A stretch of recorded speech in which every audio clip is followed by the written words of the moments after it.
तव्हां में अहिड़ो को माण्हू आहे जेको उहुद जबल जे बराबर नेकी करे?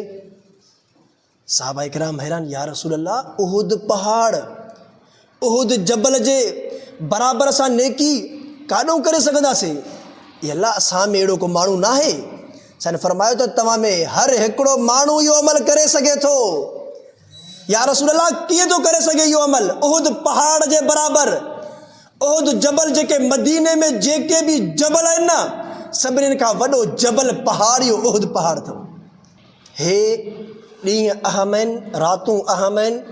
हदीस शरीफ़ में ईंदो आहे त इन्हनि ॾींहंनि में तस्बीह, तहमीद, अल्लाह जी हमद ऐं सना वध खां वधि कयो।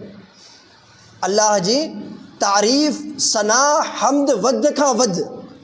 हाणे जेके बि कलमा आहिनि, अल्लाह जी तारीफ़ जिन कलमनि जे ज़रिए सां कंदा आहियूं न, जेके बि कलमा, इन्हनि सभिनीनि जा सरदार 4 कलमा अथव। घणा आहिनि? 4 कलमा।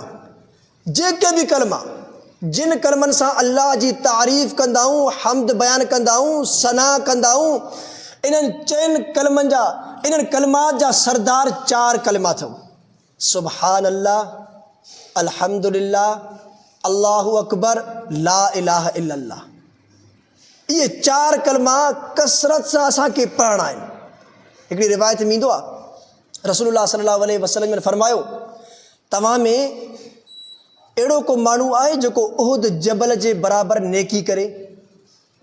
साहबा इकराम हैरान, या रसूल अल्लाह, उहुद पहाड़, उहुद जबल जे बराबर असां नेकी काॾों करे सघंदासीं? या अल्लाह, असां में अहिड़ो को माण्हू न आहे। सन फरमायो त तव्हां में हर हिकिड़ो माण्हू इहो अमल करे सघे थो। या रसूल अल्लाह, कीअं थो करे सघे इहो अमल? उहुद पहाड़ जे बराबर, उहुद जबल, जेके मदीने में जेके बि जबल आहिनि न, सभिनीनि खां वॾो जबल पहाड़ इहो उहुद पहाड़ अथव। सन फरमायो त तव्हां मज़ा जेको माण्हू हिकु दफ़ो सुबहान अल्लाह पंहिंजी ज़बान सां चवंदो, इन जो अजर ऐं सवाब इन उहुद पहाड़ खां मथे आहे। जेको माण्हू हिकु दफ़ो अल्हम्दुलिल्लाह पंहिंजी ज़बान सां पढ़ंदो ऐं चवंदो, इन जो सवाब उहुद पहाड़ खां मथे आहे। जेको माण्हू पंहिंजी ज़बान सां हिकु दफ़ो अल्लाहु अकबर चवंदो, इन जो सवाब उहुद जबल खां मथे आहे। जेको माण्हू हिकु दफ़ो ला इलाहा इल्लल्लाह पंहिंजी ज़बान सां पढ़ंदो, इन जो सवाब ऐं अजर अल्लाह वटि इन उहुद जबल खां मथे आहे। हिकिड़ी रिवायत में ईंदो आहे, फ़ज़ाइल ज़िक्र, फ़ज़ाइल अमाल में फ़ज़ाइल ज़िक्र आहे न, मशहूरु रिवायत आहे। इन में बि इहा रिवायत मौजूदु अथव त साईं ने फरमायो, जेको माण्हू 100 दफ़ा सुबहान अल्लाह पढ़े थो, ॼण त उन 100 अरबी ग़ुलाम आज़ादु कया। घणा? 100 अरबी ग़ुलाम आज़ादु कया। जेको माण्हू 100 दफ़ा सुबहान अल्लाह थो पढ़े, जेको माण्हू 100 दफ़ा अल्हम्दुलिल्लाह पढ़े थो, गोया कि उन माण्हूअ 100 घोड़ा अल्लाह जे रस्ते में ॾिना जिहाद जे लाइ। उन वक़्तु घोड़नि ते जिहाद थींदी न, हिन वक़्तु जिहाद छा ते कंदा आहिनि मुस्लमान? टैंकनि जे ज़रिए सां। ईअं सम्झो त उन 100 टैंक ॾिना अल्लाह जे रस्ते में जिहाद जे लाइ। केॾो वॾो अजरो सवाबु आहे। चङो भलो माण्हू बि 100 टैंक, 100 घोड़ा नथो वठी ॾेई सघे। हिते अल्लाह रब्बुल इज़्ज़त इन्हनि लफ़्ज़नि खे असांजे लाइ केॾो आसान कयो आहे।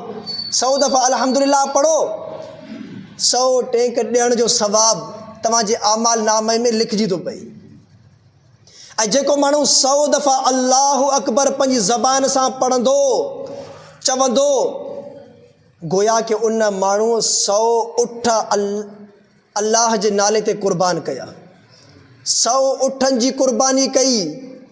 ऐं क़ुर्बानी में घणा हिसा हूंदा आहिनि? हर वॾे जानवर में घणा हिसा हूंदा आहिनि? 7। त उठ में बि 7। हाणे 100 उठ यानी 700 क़ुर्बानियुनि जो सवाब थो उनखे मिले।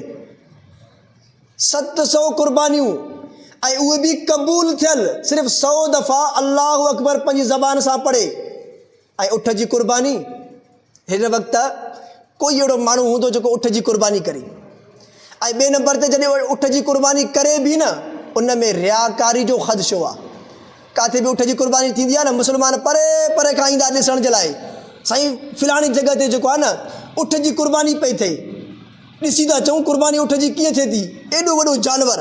अफला यंज़ुरून इलल इबिल कैफ़ ख़ुलिक़त, अल्लाह रब्बुल इज़्ज़त फरमाए त ॾिसो उठ खे मां कीअं हिन खे पैदा कयो आहे।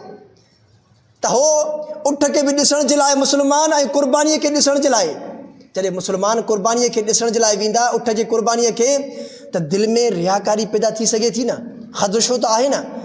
यार माण्हू परे परे खां चवंदा फलाणे माण्हू उठ जी कुर्बानी थो करे, त इन में सवाबु वियो, सवाबु ख़तमु, छो त रियाकारी पैदा थी, दिलि में अल्लाह जी रज़ा ख़तमु थी वई।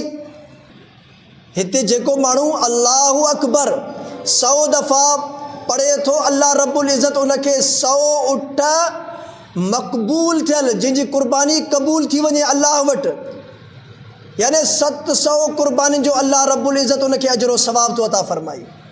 ऐं जेको माण्हू ला इलाहा इल्लल्लाह 100 दफ़ा पढ़े थो, अल्लाह रब्बुल इज़्ज़त उन माण्हूअ खे ज़मीन खां वठी आसमान ताईं जेका विच में ख़ला आहे न, एॾो त उनखे अजरो सवाब अता फरमाए जो इहा मुकम्मल ख़ला भरिजी वञे, इहो दरमियानो हिसो भरिजी वञे।